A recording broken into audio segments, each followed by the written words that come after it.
Bagaikan langit yang membentang, begitu luas kasih Tuhan tiada terhitung. Pertolonganmu dalam hidupku,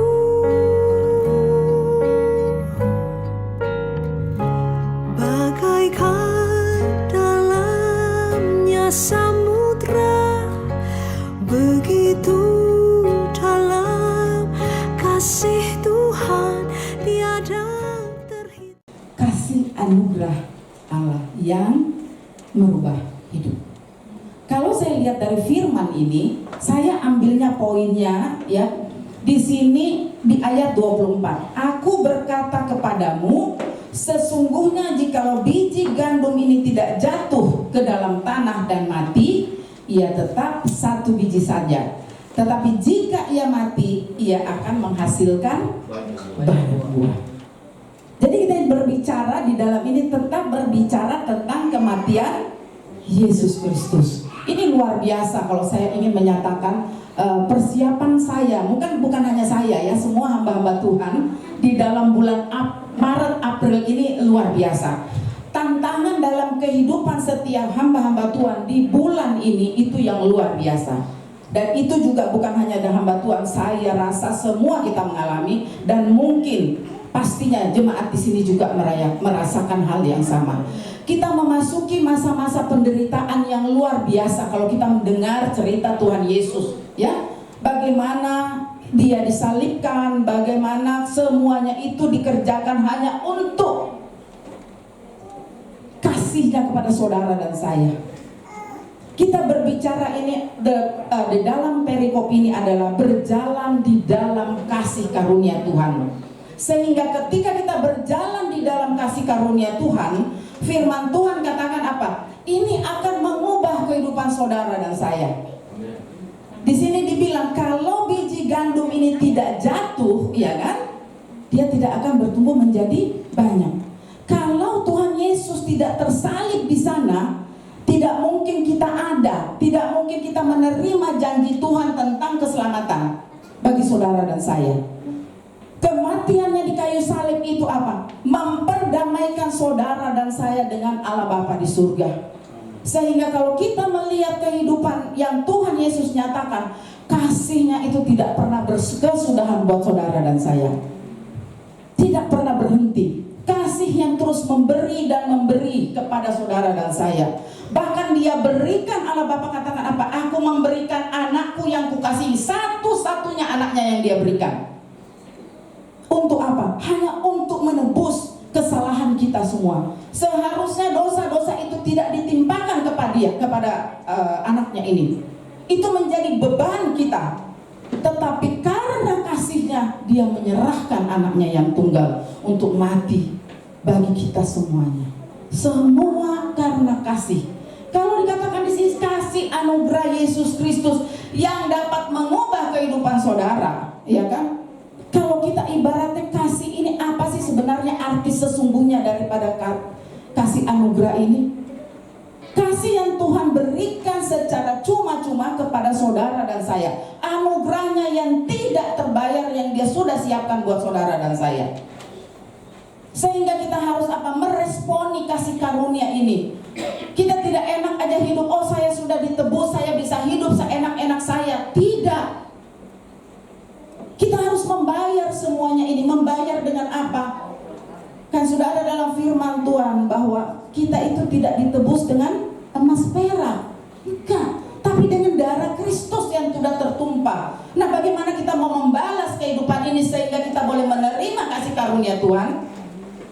Kita harus hadir, jadikan Tuhan selalu menjadi fokus kehidupan saudara dan saya. Mulai hari ini mari kita berubah. Kita jangan menyalibkan Tuhan Yesus untuk yang kedua kalinya.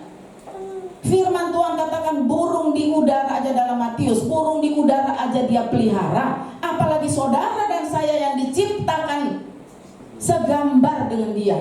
Berarti kita benar-benar dipelihara, kita dikasihi Tuhan Yesus sampai Dia rela melakukan semuanya itu.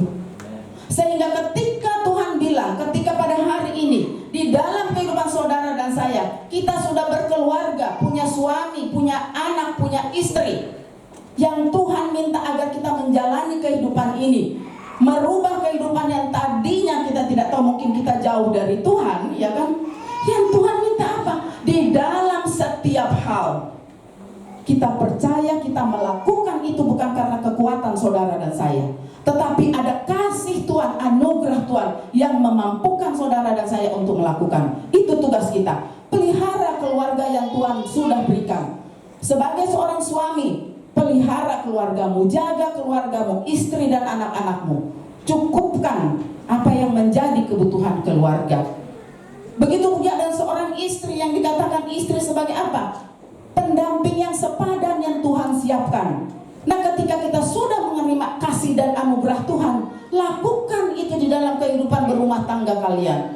Anak-anak juga begitu yang ada di tempat ini, baik yang sekolah minggu ataupun yang sudah menjelang dewasa. Ingat, bukan hanya orang tua, mama papa yang ditebus, tapi kita semua ditebus oleh Tuhan. Lakukan tugas dan tanggung jawab kalian sebagai seorang anak-anak di dalam keluarga. Dan ketika kepala rumah tangga kita semua mempunyai usaha, jangan membusungkan dada. Kalau sampai hari ini kita berjalan, bukan karena kekuatan daripada kita, bukan karena hebatnya saudara dan saya, tetapi apa? Kematian Tuhan Yesus di kayu salib sudah memberikan kasih anugerah buat saudara dan saya. Dia menebus kita tidak dengan cuma-cuma. Karena apa? Kasihnya tidak seperti Allah-Allah lain. Tuhan menebus kita, ada rencana yang indah daripada Tuhan buat saudara dan saya. Ada rencana yang indah, tidak sia-sia. Tuhan menebus kita. Seperti yang tadi firman Tuhan katakan, kalau biji gandum tidak terjatuh di tanah, akan sia-sia, dia tidak akan bertumbuh. Ya, begitu juga kematian Kristus akan sia-sia kalau kita tidak mau menerima semuanya itu, menerima kasih yang Tuhan sudah berikan, keselamatan yang sudah Tuhan berikan, kita lakukan dalam kehidupan kita dengan tidak tahu siapa Tuhan yang sudah menyelamatkan kita. Bahkan mungkin kita percaya, kita lari kepada Allah lain. Tetapi hari ini kita diingatkan kasih anugerahnya yang pasti dapat mengubah kehidupan kita semua. Dia mati di kayu salib. Pada hari yang ketiga dia bangkit. Kemudian 40 hari kemudian dia naik ke surga. Tetapi apakah Bapa meninggalkan kita sendiri? Firman Tuhan mengajarkan kita, coba kita buka nanti di rumah dalam Yohanes 12 kalau saya tidak salah ya Pak ya. Aku tidak meninggalkan engkau seorang diri. Aku akan memberikan kepadamu seorang penolong. Tuhan berjanji dia tidak akan meninggalkan kita seorang diri. Dia akan memberikan seorang penolong, yaitu roh kebenaran yang selalu ada dan tinggal di dalam kehidupan saudara dan saya. Itu yang Tuhan janjikan. Pernahkah kita mendengar Tuhan menghukum anak-anaknya? Hanya satu kali yang kita tahu penghukuman Tuhan. Tahu ceritanya? Tentang Nabi Nuh yang diminta untuk membuat bahtera. Dan kemudian apa? Semua hewan-hewan dituntun untuk ikut ke dalamnya.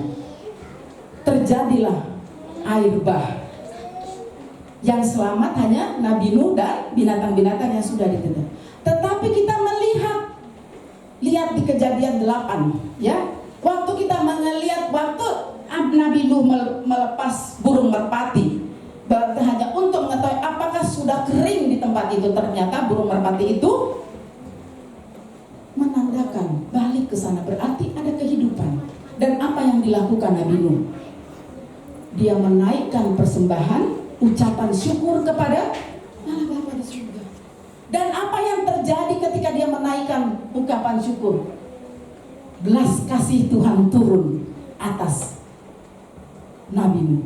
Dan disitulah keluar ada janji Tuhan, dia tidak akan menghukum manusia lagi, atau ciptaannya itu dengan tanda apa? Pelangi. Jadi dia tidak pernah menghukum kita. Kasihnya sempurna, dahsyat, luar biasa. Kita boleh cerita, dapat cerita dan firman Tuhan ini kalau kita lihat mujizat-mujizat atau apa yang sudah, kebaikan yang sudah Tuhan lakukan pada saat perempuan berdosa. yang dibawa oleh ahli-ahli Taurat ke hadapan Tuhan. Ya kan? Tuhan bilang apa? Siapa yang merasa dirinya benar boleh timpuk duluan. Karena pada zaman itu kalau orang kedapatan yang berbuat tidak benar akan dirajam sampai dia meninggal. Dan akhirnya kalau kita lihat cerita di situ, ahli-ahli Taurat itu pergi. Tapi Tuhan bilang apa? Kasihnya yang luar biasa kita boleh baca, kita boleh lihat dalam kejadian ini.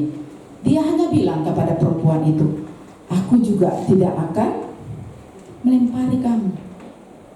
Aku tidak akan melakukan itu. Tetapi yang saya minta, yang aku minta, kamu pulanglah dan jangan melakukan dosa lagi. Jadi artinya apa? Tuhan memberikan kepada wanita ini kehidupan yang lain.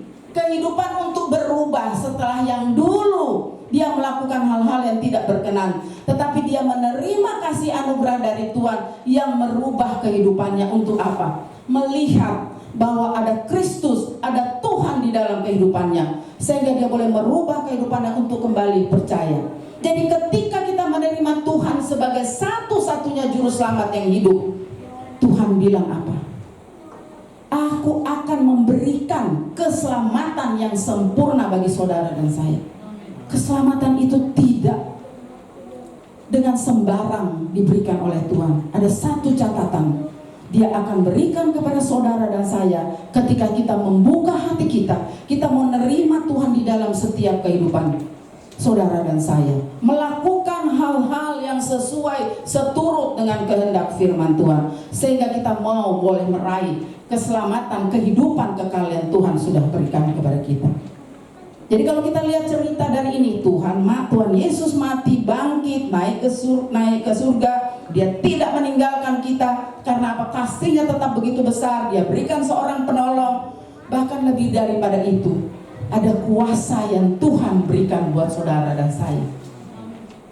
Kita jangan dikuasai oleh dunia ini, tetapi biarlah kuasa yang daripada Tuhan Yesus sendiri itu diberikan buat saudara dan saya untuk menguasai alam ciptaannya ini. Tetapi dengan apa catatannya?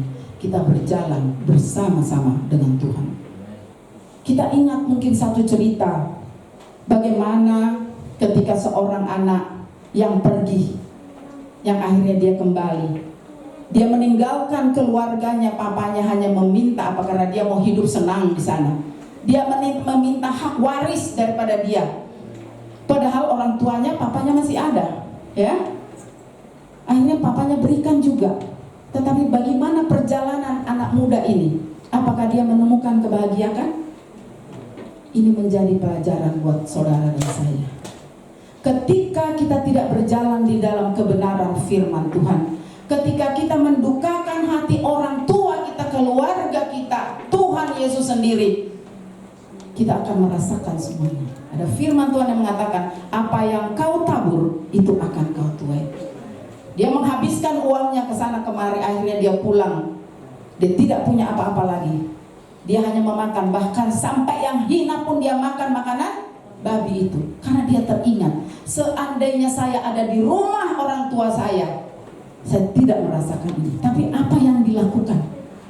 Dia kembali ke rumahnya, dan apa yang dilakukan oleh seorang ayah, itulah yang Tuhan Yesus lakukan pada kita. Ketika kita berdosa sekalipun, ketika kita tidak setia sekalipun, Dia tetap setia, kasihnya tetap ada. Sang Bapa menyambut anak ini dari jauh. Dia tahu itu anak saya yang pulang. Dia sambut anaknya ini, dia peluk begitu sampai. Dan lebih daripada itu, dia memberikan yang terbaik. Dia memberikan baju, dia memberikan cincin, berikan sepatu, semuanya. Apakah bapaknya ada mengingat dosa-dosa masa lalu? No. Itulah Tuhan kita.